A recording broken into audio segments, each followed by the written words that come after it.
Familia querida, el Señor les bendiga y les guarde. Dios da el crecimiento. La palabra de hoy nos enseña un principio muy importante que es el crecimiento de la palabra, el crecimiento del reino. Les recuerdo que la Biblia tiene principios, promesas, profecías. Las promesas de Dios, la Biblia dice que son verdad. Y junto con las promesas, por ejemplo, hay una promesa que dice, yo sé los planes que tengo para ti, planes de bien y no de mal. Y hay otra que dice, aunque tu principio sea pequeño, tu final será grande. Aleluya. Y dice la Biblia, te bendeciré y serás bendición. Ahora, ¿cómo nosotros hacemos que esas promesas que están en Dios, en Cristo, en lugares celestiales, lleguen hasta nuestra vida? Hay una cosa que le llaman principios o preceptos o los caminos de Dios, la manera de Dios. ¿Entiendes? Y cuando uno lee la palabra, cuando uno toma tiempo para habitar en comunión con Él, la presencia del Espíritu Santo se hace manifiesta, palpable en nuestra vida. Y es el Espíritu Santo quien escudriña los secretos de Dios, los misterios de Dios para cada día. Por eso la Biblia dice, el pan nuestro de cada día. Y la Biblia dice, no solo de pan vivirá el hombre, sino de toda palabra. Entonces, la palabra de Dios es relacionada con lo que es el pan. Dice, vuestros padres comieron el maná en el desierto y murieron. ¿Entiendes? Pero la palabra de Dios es vida. ¿Qué quiere decir? Y con eso de que nuestro pan diario y que el maná caía un día y tú lo cogías hoy y si lo guardabas para mañana se llenaba de gusano. Cada día tenemos que estar en crecimiento. El que deja de crecer inmediatamente está creciendo hacia abajo. Fíjese, hay una lectura que está en Segunda de Pedro, capítulo 3, que nos dice, Segunda de Pedro capítulo 1, oiga cómo dice, ustedes también, hermanos, poniendo toda diligencia, por esto mismo, añadan a vuestra fe virtud. Dice, tú tienes fe en Cristo, añade virtud. Y dice, y a vuestra virtud conocimiento, y al conocimiento dominio propio. Oiga la escalera como la escalera de Jacob que va para el cielo. Tú creíste, añade ahora virtud. Luego añade conocimiento. La Biblia dice, mi pueblo perece porque le falta conocimiento. Uno puede tener mucha fe y cometer muchos errores porque le falta el conocimiento bíblico, porque le falta un buen pastor, un buen maestro que le oriente, que le guíe.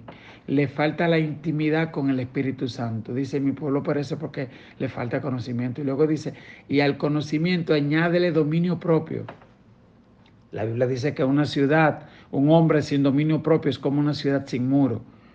¿Entiendes? Y hay gente que le hacen un desaire o algo mal, inmediatamente ellos pierden la compostura, pierden el cuadre, como decimos los dominicanos. Y la Biblia habla de eso. Añádele dominio propio. Al dominio propio, añádele paciencia. A la paciencia, misericordia. A la piedad, afecto fraternal. Y al afecto fraternal, amor. Si estas cosas están en ustedes y abundan, no os dejarán estar ociosos ni sin frutos en cuanto al conocimiento de nuestro Señor Jesucristo. ¿Ve? Porque a veces leemos que dice que la semilla dio fruto al 30, al 60, al 100 y hubo otra que no da fruto. Y uno dice, ¿y cómo ese proceso? Cuando tú lees la palabra, ve que cuando tú crees, tú tienes que crecer luego en conocimiento, en virtud, en dominio propio, en paciencia, en piedad, en afecto fraternal y en amor. Cuando tú ves, es que mira cómo es que uno da fruto, se manifiestan los frutos a medida que uno va añadiendo. Porque hay gente que cree que la paciencia, que el amor, que el dominio propio te van a salir así. Y aquí dice, añade, es un trabajo que tú tienes que hacer en la canasta de tu corazón, de tu vida, como cuando uno va al supermercado. Uno dice, yo escojo ser más paciente, yo escojo tener más dominio propio. Déjame leer lo que dice la palabra sobre la paciencia, sobre el amor, porque hay gente que define el amor como una emoción cuando alguien se atrae por una cosa físico y punto. No, la Biblia dice que el amor define lo que es el amor, define lo que es la fe. La Biblia dice, si ustedes me aman, guardarán mis mandamientos. Entonces, la Biblia define el amor como una obediencia. El amor es un mandato. ¿Ve? Entonces, 1 Corintios 13 define también muy claro, yo se lo dejo de tarea, lea 1 Corintios 13, no se irrita, no se envanece, no busca lo suyo, no hace nada indebido. Eso es lo que la Biblia define como amor. ¿Ok? Entonces, el devocional de hoy nos dice Dios da el crecimiento y eso es uno de los misterios que tiene la palabra de Dios, que nosotros a veces hacemos cosas y como que pensamos que perdimos nuestro tiempo, que la cosa la hicimos en vano. Y muchos años después nosotros vemos la maravillosa, mire, todavía yo estoy recibiendo testimonio de lo que hizo mi mamá hace decenas y decenas de años atrás. Ok, una vez escuché un testimonio de alguien que dijo, estaba una niña y tu mamá fue a visitar a mi papá y a mi mamá. Y ella, yo la vi con la Biblia abierta hablándole a mis padres. No sé exactamente lo que le estaba diciendo, pero esa imagen nunca se me borró de mi cabeza. Esa persona es cristiana. ¿Te entiendes? Entonces, vamos a la lectura de hoy, que está en Marcos 4, 21 al 29. Y nos dice, también les dijo, ¿acaso se trae la luz para ponerla debajo del almud o debajo de la cama? No es para ponerla en el candelero. ¿Cuál es la luz? La palabra. ¿Cuál es la luz? La palabra. Es esa luz que Dios trajo al mundo. Dice la Biblia, aquella luz verdadera que alumbra a todo hombre venía a este mundo. ¿Ok? Es decir, la palabra de Dios. Y te ha sido dada. Y tú, uno tal vez no lo entiende, pero cuando uno le predica la palabra a alguien, mire, eso tiene un poder de encender una luz en la vida de esa persona. Se siembra una semilla de esperanza, una semilla de luz.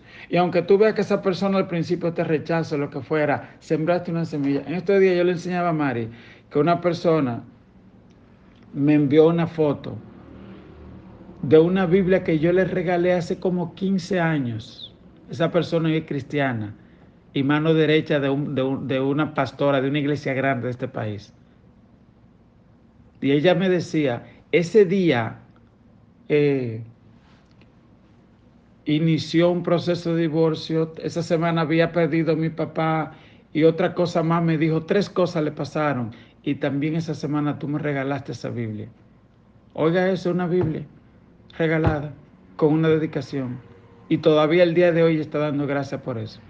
Entonces, hermanos, recuerde, lo número 1 que nos dice el devocional de hoy es, hay una palabra que te ha sido dada que no es para que la tengas escondida debajo de tu cama ni debajo de una mesa. Es para que la ponga a brillar, para que otra gente conozca. ¿Qué va a ser una semilla guardada en tu bolsillo? Pero sin embargo, si tú vas y la tiras, hay veces, hermano, mire, que hay semillas que tú la tiras por el campo y crece y nace. Imagínate si son cosas que tú siembras, es decir, prepara el terreno y va con frecuencia y le habla una vez a la semana una célula en un estudio bíblico y cultivas, ¿verdad? Como se cultiva el terreno. Porque, oye, cuando tú lees la imagen de la parábola del sembrador, dice que la que dio fruto al 100 por 1, no, la semilla era la misma. ¿Cuál era la diferencia? El terreno. Había una que era una tierra buena. Alguien se tomó el tiempo de preparar esa tierra. Pero lo que era camino, piedra y bosque, esas no se dieron, ¿entiendes? Entonces, esa es nuestra responsabilidad, sembrar la palabra y preparar el terreno. Pero oye lo que te voy a decir. Yo he conocido casos de gente que ni siquiera preparan el terreno, que cayó supuestamente en terreno malo, solo le dijeron a alguien, solo le dieron un tratado. Y eso, mire, la palabra cuando entró acabó por ahí. Y de allá para acá uno oye los testimonios. Eso es lo que le quiero decir, ¿ok? Así que predique a tiempo y fuera de tiempo. Entonces dice, no hay nada oculto que no haya de ser manifestado, ni escondido que no haya de salir a la luz. Si alguno tiene oído para oír, oiga. Es decir, un día tú vas a ser llamado a cuenta y por las oportunidades que Dios te dio y que tú no predicaste, un día eso te va a ser llamado a cuenta. Porque dice la Biblia en Ezequiel 3, yo te he puesto a ti como atalaya, como vigilante, para que tú des voz de alarma. Si tú ves que viene el mal a la ciudad y tú no hablas, todo lo que perezcan en la ciudad, esa sangre va a ser sobre ti. Ahora, si tú hablas y la gente no se prepara, la sangre es sobre ellos. Entonces imagínense cuánta sangre puede haber sobre ti o sobre mí por no hablar la palabra a alguien que lo necesite. Otra cosa que te voy a decir, hay algo que le llaman citas divinas. Muchas veces tú estás durmiendo y el Señor te trae hasta en sueño una persona y tú te sueñas, está predicándole a esa persona. Se llama cita divina, se llama que el Señor ya está preparando el corazón de esa persona para que tú le hables. O muchas veces tú empiezas a orar, Señor, mira fulano, mira fulano y mira fulano. Y tú oras días, semanas orando. Y en un momento hasta esa persona viene en donde ti. Me pasó con un muchacho que decía que él era ateo en mi trabajo. Y cada vez que yo le iba a predicar, me armaba un escándalo y un lío. Y después hizo tanto show que yo dejé de predicarle. Dejé de predicarle.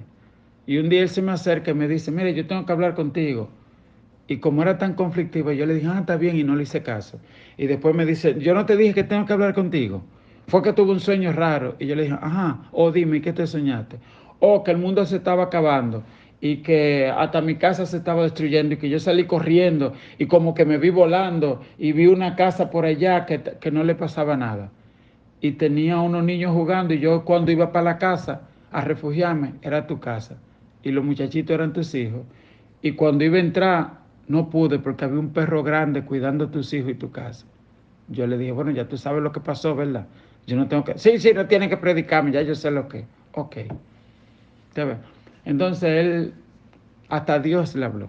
Y eso es lo que le quiero decir. Eso es lo que dice el devocional de hoy, que Dios da el crecimiento. Que hay una parte que hacemos nosotros, tenemos que confiar y creer que hay otra parte que la hace. ¿Ok? Luego dice el 24. Les dijo también, mirad lo que oís, porque con la medida que medís será medido. Oiga la importancia. Y por eso la Biblia dice, el Espíritu, el que tiene oído para oír, oiga. ¿Por qué? Porque el primer paso de la obediencia es escuchar, es oír con un corazón dispuesto. Hay gente que tú le estás hablando y antes de terminar de hablar ellos tienen una respuesta. Y ya están violando ese mandamiento que nos dice Shema, escucha, ¿ok? Decía además, así es el reino de Dios, como cuando un hombre echa semilla en la tierra y duerme y se levanta de noche y de día y la semilla brota y crece sin que él sepa cómo, porque de suyo lleva fruto la tierra. Primero hierba, luego espiga, después grano lleno en la espiga. Y cuando el fruto está maduro, enseguida se mete la hoz porque la siega ha llegado. Oiga lo que dice el Señor. La semilla crece de sí, la tierra da fruto de sí sin que sepa. ¿Por qué? Porque Dios da un mandamiento. Por eso se llaman los principios de Dios. Cuando Dios estableció unos sistemas, unos mecanismos que funcionan solos. El sol sale solo sin que tú sepas. Tú siembras una semilla de maíz y ella crece sola, ya no te pregunta nada. Tú te comes una comida y tú no tienes que decirle al intestino tuyo lo que haga. Ellos tienen lo que tienen que hacer. Entonces eso es lo que dice. Dios estableció unos principios de la ley de siembra y la cosecha que sirven no solo en lo físico, cuando tú siembras una semilla física, en el mundo espiritual, cuando tú oras, cuando tú haces un favor, cuando tú honras, porque hay semillas. Tú puedes sembrar una semilla de maíz, pero tú puedes sembrar una semilla de honra. Por eso dice la palabra de Dios, yo honro a los que me honran. Y por eso dice, honra a tu padre y a tu madre. ¿Para qué? Para que te vaya bien. ¿Qué quiere decir eso? Que la honra produce bendiciones. ¿Entendido? Mejor es la obediencia que el sacrificio, dice la palabra de Dios. Entonces, hoy es un buen día para uno orar y decir, Señor, dame semillas para el reino. Uno, sembrar la palabra. Otro, la obediencia, la diligencia, el dominio propio, la bondad, la fe, la esperanza. Son semillas que tú hoy puedes, como dice Pedro, añadir a vuestra fe virtud, paciencia, dominio propio, bondad, amor, templanza, fe. Amén. Y que el Señor nos ayude a crecer cada día. Dios te bendiga, Dios te guarde. Amén, familia. Dios nos siga bendiciendo. Cuán importante es la palabra de Dios. Dice que la exposición de la palabra alumbra. Nos alumbra a nosotros con el conocimiento y alumbra al que la recibe. Ilumina sus pasos. Prediquemos la palabra con el ejemplo y hablándole a otros de la necesidad de buscar de Dios. Dios te bendiga, familia. Les recuerdo además que la lectura para hoy está en Lucas capítulo 10, Génesis 17 y Salmos 10. Tome tiempo, por favor, para leer la palabra de Dios. También hoy estamos a día 10 y la lectura para hoy, dentro de los 21 días de ayuno de Daniel, es Mateo 4:23. Y el tema para hoy es: en Cristo somos sanos y libres. Mateo 4:23 dice, y recorrió Jesús toda Galilea, enseñando en la sinagoga, predicando el evangelio del reino y sanando toda enfermedad y toda dolencia. La enfermedad se refiere a lo físico y la dolencia se refiere a las enfermedades del alma, de las emociones del corazón. Amén, la tristeza. Eso se refiere cuando habla de dolencia. Y también está Mateo 4:23 que dice, Colosenses 2:15 que dice, y despojando a los principados y a las potestades, los exhibió públicamente, triunfando sobre ellos en la cruz. Cristo derrotó al diablo y a las tinieblas. A veces pensamos que Jesús, que Satanás es el enemigo de Dios. No, los ángeles dicen vuestro adversario el diablo. Es decir, quien es el adversario de Satanás somos los hombres. Satanás no es rival para Dios. Dios es todopoderoso. Contra quien se levantó Satanás fue contra nosotros. Satanás fue echado, él quiso ser y que me sentaré y seré como Dios. Fíjese que él no dijo, yo voy a ser más que Dios, dijo, seré semejante al Altísimo, porque es que nadie puede ser más grande que Dios, hasta mismo el diablo lo sabía. Él dijo, yo voy a ver si llego aunque sea semejante, y lo echaron. Entonces él se levantó contra el ser humano. Estamos claros, pero en Cristo nosotros somos más que vencedores. Los motivos de oración, renuncie y ore por liberación y rompimiento de toda maldición generacional causada por iniquidad personal o pacto familiar con el diablo y los demonios. Hay gente que tienen ataques de eso, ancestrales. Ore que en Cristo usted es libre. Renuncie al orgullo, la soberbia, la prepotencia, la vanidad, la egolatría, la envidia, el robo, la brujería, la magia, la santería, la hechicería, la lujuria, el aborto, el adulterio, la homosexualidad, la bisexualidad, el incesto, la violación, la pornografía, el bestialismo, la promiscuidad, el alcoholismo, la adicción y la prostitución. Hoy es día de renuncia, de rendirnos delante de Dios, de echar la mala semilla de nuestra vida y tomar la semilla del reino. Dios te bendiga, Dios te guarde. Hoy continúa nuestro estudio de discipulado en la iglesia. Amén. Si usted no está yendo, vaya a la iglesia. Y si usted está fuera del país o en otra ciudad, escríbanos al 809-568-6039 y diga, mándame el link, porque no lo pasamos en vivo, sino que se pasa por Zoom. Y usted puede recibir el Zoom y si está fuera, participar en el discipulado de los miércoles. Dios te bendiga, Dios te guarde.